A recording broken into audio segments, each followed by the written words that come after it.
Hey everybody, welcome back to the Heart for Games channel. I'm your host Tony. Today I want to do something a little bit different. I want to talk about and discuss a buying/vetting guide for purchasing, development, prototype, beta games, and hardware.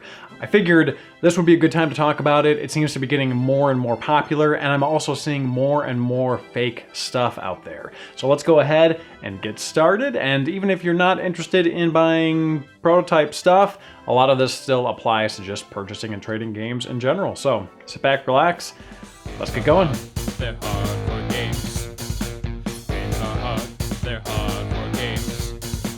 Games are hard. They're hard for games. Games are hard. They're hard for games. Yeah, they're so hard. They're hard for games. Yeah, they're so Disclaimer, these are not like hard rules. These are just general guidelines. I'm not saying that following these will protect you from catastrophe in your purchases. I'm just saying that, I want you to open your mind up a little bit to some potential ways to protect yourself and protect your money when you are searching for these odd bits and pieces of gaming history. Now, my first tip is probably the most obvious one. You want to make sure that you have a lot of communication with the seller and make sure that they are legitimate. Obviously, some sites like eBay, you have a star rating, etc. But other times, if you maybe meet someone on a forum, Assembler Games, or something similar, you want to make sure that you get as many references as possible and you make sure that they are legitimate. Make sure that they have a track record on that particular forum and they have a reputation at stake. Get references that also have a reputation at stake. You want to make sure that that individual is not scamming anyone. And the reason why I say it can be a little tricky on eBay is because maybe they're scamming people en masse, and so that star rating is still really high. So you still, regardless, want to get references and want to get references from people that can really speak to that individual. Again, it is a little bit tricky to do this online because people can just make stuff up. But you do want to avoid the impulse to just be like, hey, wow, I've been looking for this X, Y, or Z prototype doodad for this many years. I finally find it. I'm just going to shoot from the hip and make the purchase, ask questions later.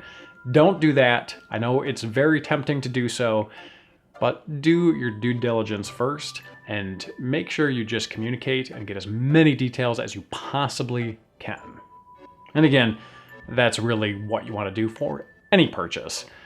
My second general guideline/rule is be wary. I always had an issue with ours. Went to speech class as a kid. Be cautious of disc-based beta development prototype doodads. For example, NR discs, Wii development discs, PlayStation development discs, the whole thing. They can be very easily faked. Now, granted, you could also fake and flash a game onto like an SNES cartridge or an N64 development cartridge or whatever. But discs were cheap and they were mass produced. They were given to developers in large spindles, right? Just like you would go to like Best Buy or Circuit City back in the day and get a bunch of CDRs and these giant spindles. So they existed in bulk. I know collectors that have spindles, large spindles, I keep doing this motion, large spindles of NR discs, right? There are people out there that can just burn a bunch of retail copies onto an NR disc and be like, hey, I have this NR disc, might be a review copy. I don't know if it's a final run. I'm not sure. And sell it for like $500.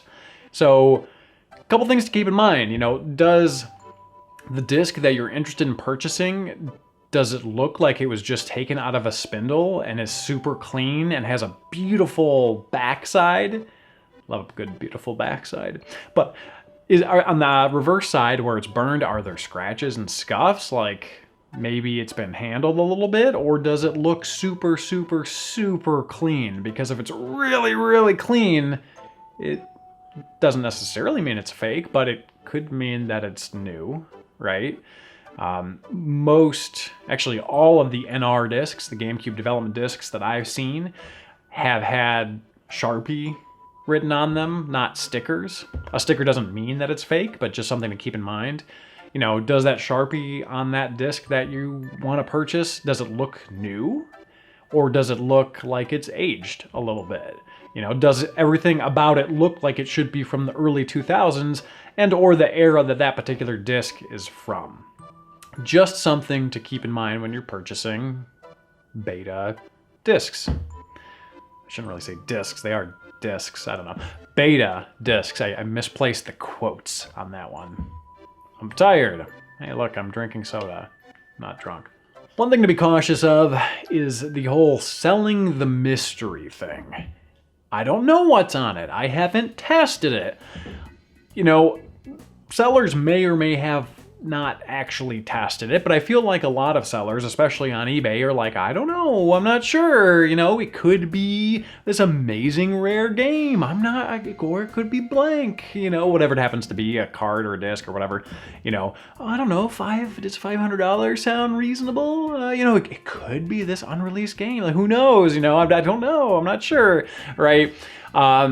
Sometimes I give sellers a tentative pass on this if it's a medium that is really hard to read. So for example, you need super specialized equipment. The N64DD development blue discs would be an example of that, where it's like, you know, let's say I'm a, you know, career eBay seller, right? I'm just kicking out items left and right, left and right, left and right. I'm not necessarily going to halt everything on the sale of this item to like go track down a dev unit, test it, and go from there, right? So it's like, you know, these people have their item and they want to get rid of their item, and it's kind of hard to test. So I kind of give that a little bit of a tentative pass. But stuff like an SNES dev cartridge, you should be able to figure out what's on that. Or, you know, I know that I often recommend not booting N64 dev carts, dumping them first, but there still are ways to figure out what's on it. You can contact someone that could figure that out for you. So regardless, I guess my point is that I tend to be a little bit weary of the whole selling the mystery thing. You know, I don't know if it's blank, I'm not sure, you know. Sometimes it's legitimate, sometimes it's kind of bullshitty in my mind. So along the lines of the above, my next point is just be cautious when sellers seem to not really know how to care for the item that they're selling. A prime example is SNES dev cartridges. They have EPROMs on them, or EPROMs. Basically, it's where the game is stored. It's the memory on it, right? The storage. And you guys can argue in the comments whether it's EPROMs or EPROMs or whatever. No matter what I say, you guys are going to say I'm wrong. And 10 years of Hard for Games commenters have proven that there's essentially no right way to say it, because you guys just argue with each other endlessly. But anyways, point is that I've seen sellers online with SNES dev carts that have exposed EPROMs. And if you know anything about EPROMs, they're not supposed to be exposed. They're supposed to be a little sticker over them because UV light can corrupt and destroy and delete the data on them. So you want to be cautious of that, obviously, because you may end up getting something that's corrupt or just messed up or just generally non-functional anymore because the seller did not know what they were doing, which of course also puts some responsibility on you, the buyer, to know what you're buying. So this next one, I know a lot of people are going to disagree with me, but when it comes to final runs of games and review copies, I don't see a ton of value in them. So obviously, a lot of beta versions, early builds of games never left the studio. But review copies did, because the studio, whatever development studio, wanted, you know, game magazines, review shows, whatever, to review the game in advance for the time of its launch for publicity's sake, right? So those are the copies that mostly left and got out into the wild. So you see sellers selling those often because they're the most common. And realistically, they are pretty cool because they're housed in, you know, like a tall N64 dev cart or a special disc or what have you. But just keep in mind what you're paying for should really just be that special housing. And that should sort of be the baseline price. The game inside of it, if it's a final run, it's a final run. That is nothing special or interesting. You could just go to your local retro game store and purchase whatever it happens to be for the normal price. So just keep that in mind. You know, be wary of overly inflated final build games. So this next vetting topic is particularly tricky. So if some of you remember, we had taken a look at a fake Wind Waker beta NR GameCube disc, and it was fake, but the title screen had been modified. And there were some debug elements intact in the game that are in existence in the actual retail version of the game, but you just have to access through like an action replay code. So whoever had created this essentially modded Wind Waker.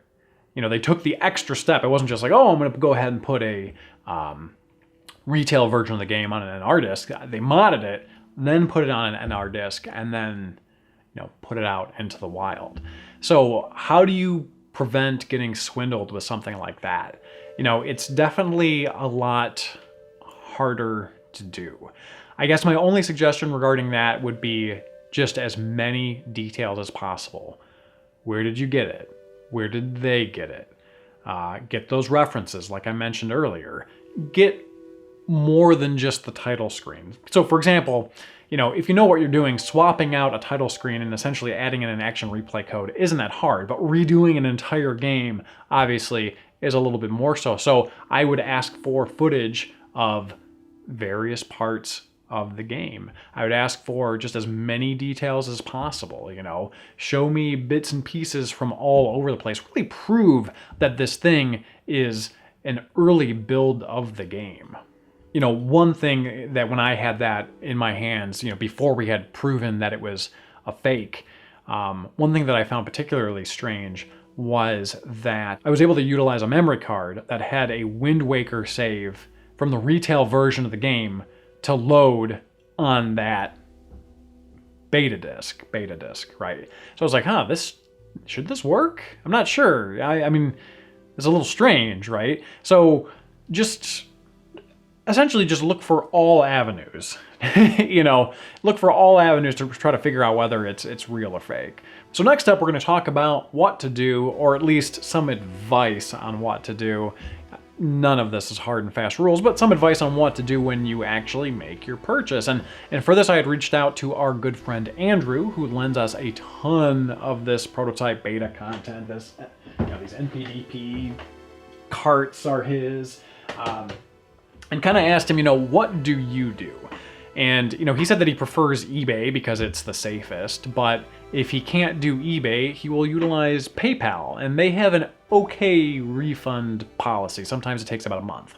And he had mentioned that these are some of the steps that he takes. First off, he always does the goods and services option, so not the transfer between friends and family. He asks for an authenticated photo that shows the items that he's purchasing with like a little note on it that says, you know, the seller's name, the date, all sorts of details, and an email that includes that photo that says, I, so-and-so, am selling you such and such.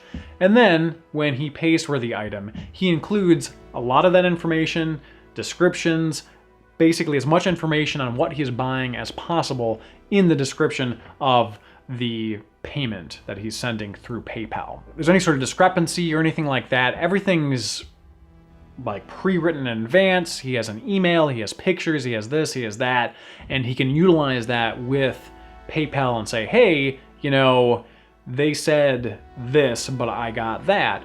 And speaking of which, he also records the opening of all of the packages that he gets. So seller sends a photo, I'm sending you these things. He sets the camera up, no cuts, no camera trickery, just sets the camera up, opens it up, showcases one by one all the things that he received in that particular box. So he can make sure that there's zero discrepancy between what he received and what that photo and what that description showcased. And another recommendation, just something that I always do, before we got a P.O. box for Hard for Games, I always requested a signature confirmation. You know, you just want to make sure that you have that on file, and it's also nice when, you know, your prototype item isn't sitting on your porch in the rain for hours.